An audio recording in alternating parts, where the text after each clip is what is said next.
Hey guys, Sandy here, and welcome back to my channel and Off the Board.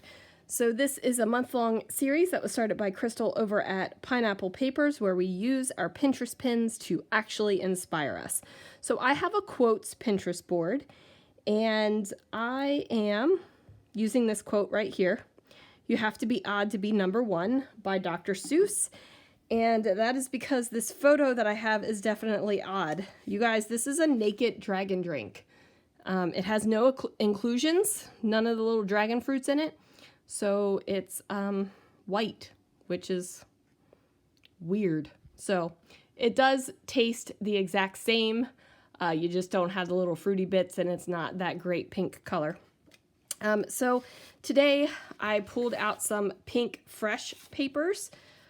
This is from Joyful Day, and this one is from Office Hours. And then I have some papers from Paper House Productions, and these all came from a paper pad, as you can tell. And then I grabbed a sheet of black cardstock. I don't know about any kind of embellishments or anything like that yet, so let's see what I can do. All right, guys, so I'm starting out with this thick black and white striped paper, and that is definitely going to be my background because I love the way a little bit of diagonal pokes around the edge of a background. Now these flowers at the bottom of this page I'm going to fussy cut out. Now it does say "oh so happy," and I'm going to cut that part off because nobody needs that in their life, especially for this layout. I will not say I was oh so happy. I mean, I was happy that my drink still tasted the same, but I like, part of the appeal is its pink color, right? Right. So I am going to go ahead and fussy cut that out. And remember, fussy cutting doesn't have to be super ridiculously detailed. I'm leaving a pink edge around all of the florals, and I am just doing that super quick. It's not anything that is ridiculously fancy. It's not cutting into every single little nook and cranny. If that's your kind of fussy cutting, more power to you, my friend, but that is not my kind of fussy cutting.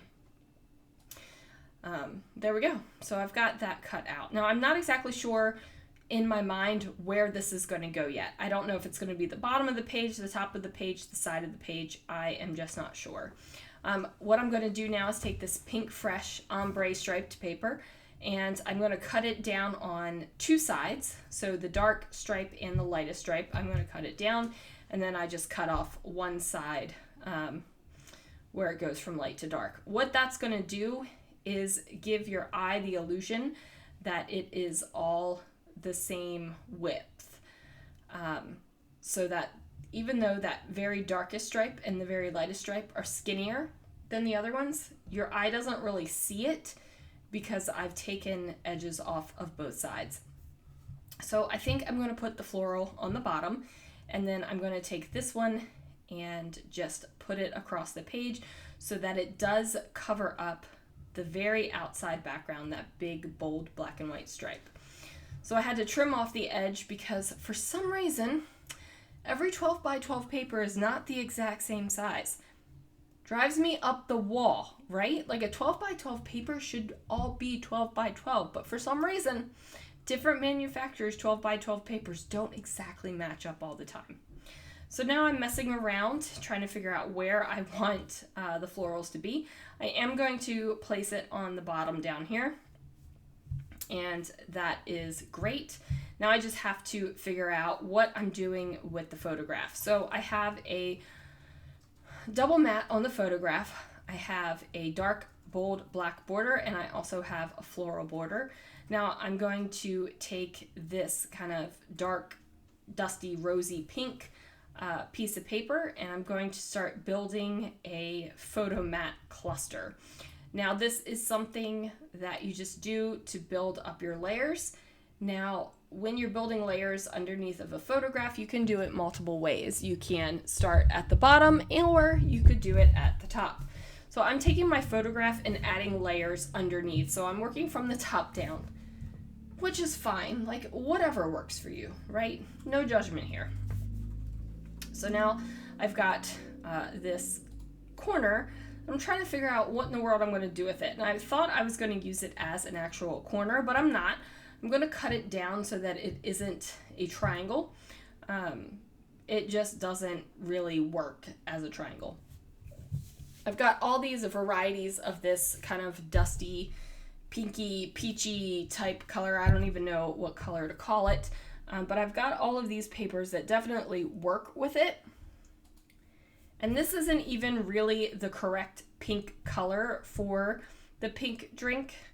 Well, this isn't the pink drink. This is the dragon drink that is pink. It's more of a fuchsia color. But if you've never had a dragon drink before, but these colors are working and it's making me happy, so that's all that matters. So now I am going to have to put in my quote because that was the whole Pinterest pin. I've done all of this with no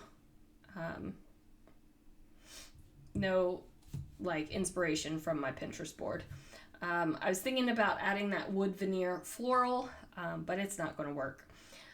So I go to my stash and I find some letter stickers. So I've got some golds and I've also got some blacks, and I'm going to use this to do a mixed font title because I think that they are more interesting.